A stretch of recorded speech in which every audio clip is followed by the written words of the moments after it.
Before we start the video, I want to let you guys know about Gnosis. It's an analytical tool which you load your demos into and it breaks them all down for you. The positions you're playing throughout an entire game or multiple games, the heat maps of the positions of the player you're interested in, where the opening kills are coming from, opening deaths are coming from, and all the utility thrown throughout all the demos you load into it. And then if you want to know even more information, you hit the play feature and it brings up this really useful little tab and you can see exactly what's on the entire round. So check the link out in the description below and use code ElmerPutty or 50% off your first 3 months. Continuing with the theme of the Astralis Liquid game from the EPL finals, I want to talk about round 24 of the Overpass game, where Astralis started to execute very quickly towards the B site, and despite ending up with a man advantage after all the fights had finished coming off, Stewie was the last player alive on the B side itself, they're actually going to be in a very difficult situation, again, despite it being that 3v2. And that's going to be because of where the bomb is down. Look at the bomb on Nitro's screen. Elige also here having this incredible crossfire. And this got to the point where even the chief of the Danish army wasn't quite sure how they were going to solve it. The angle. Neither team with utility either, so this AWP should be the deciding factor. Yeah, they actually cannot block anyone off from taking a shot. I don't know how they're going to solve this riddle on the Astralis side. Now, before we talk about that 3v2, it's important to know how we got to this situation, because as Moses rightly points out, neither team has any utility left. And that's because straight out of spawn, right at the timeout, Astralis go for this B rush. They use all 5 smokes. You're going to see a smoke from Zip and Device, which is supposed to land towards the back of the site here. That's standard smoke wall we've seen used more. Device's smoke does actually miss here, which comes into play later on. We're going to have Magix throwing this weird smoke towards the middle of the site, which I'll talk about more in a second. You're going to have Dupree's using his smoke very standard to put out that molly that's thrown at the start of every single round by the CTs. And Glaive's going to throw the Heaven smoke, which you're going to see on almost every single B exec. So that's where all the smokes went for Astralis. You can see that smoke on site that was thrown by Magix. You can see what it allows the players to do.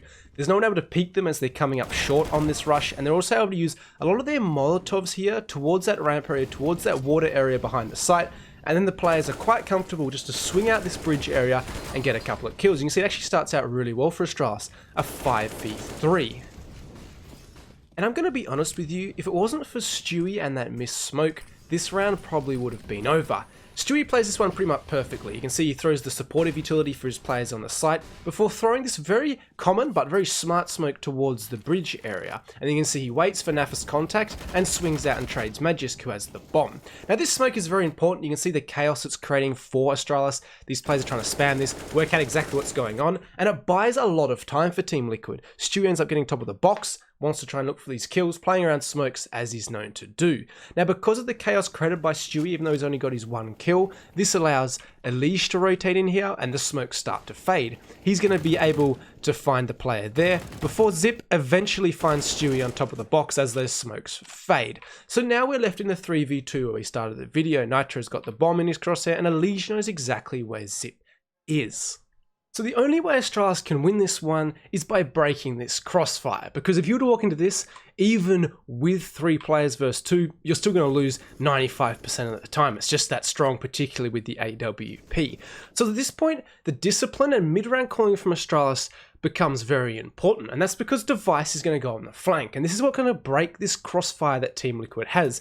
Notice as well he runs around long rather than walking through toilets. It's actually faster to go the long way and run at full speed where they can't hear you. As well, because they are in this ABC area, you can obviously hear above you if you were to run through toilets. So you can see, because of what this does, Nitro is forced to turn around with his AWP. Now, before we continue any further, it's important to note how Zip and Glaive are playing. Notice how Glaive's the active one, checking no one's pushing this ABC area, while Zip is only doing small jiggles and for the most part watching Heaven. And this is because look at how Glaive's moving. He gets up to this pillar, he checks no one's pushing down that side from Elige. He's also pushing up and trying to catch anyone potentially trying to walk into water, because Liquid could have tried to even the numbers when they heard this flank coming in. That's because Glaive's active looking for these holes, because if he's the one looking for these holes, it's going to be Zip who can potentially swing and trade this rather than him just giving up the 1v1 in Zip. So he's going to be the trade player for Glaive, so that's an important thing to note. Now back to Device's flank.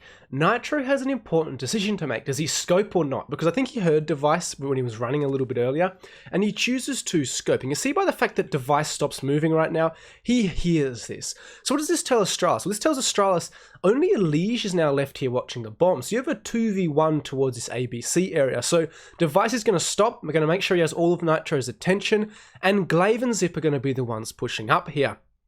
Glaive's actually going to be the one just collecting the bomb from this side here, and Zip's going to be the one taking the fight, and he wins it, which is a nice added bonus. You can see Nitro is determined to make sure he kills the flanking player, so even when Device peeks, he's going to find the player there in Device. Now, Glaive and Zip, they could have potentially been peeked here by Nitro. I know he's invisible because the demo system's so good, but notice how quickly they had to realize, oh, we picked up a smoke. So what Glaive's going to do is they're actually going to both run forward out of the vision of Nitro and throw that smoke to block off Heaven. You see there, Nitro didn't really have too much of a chance. It was close though, and Glaive's going to plant this bomb before getting into pit to really lock him out.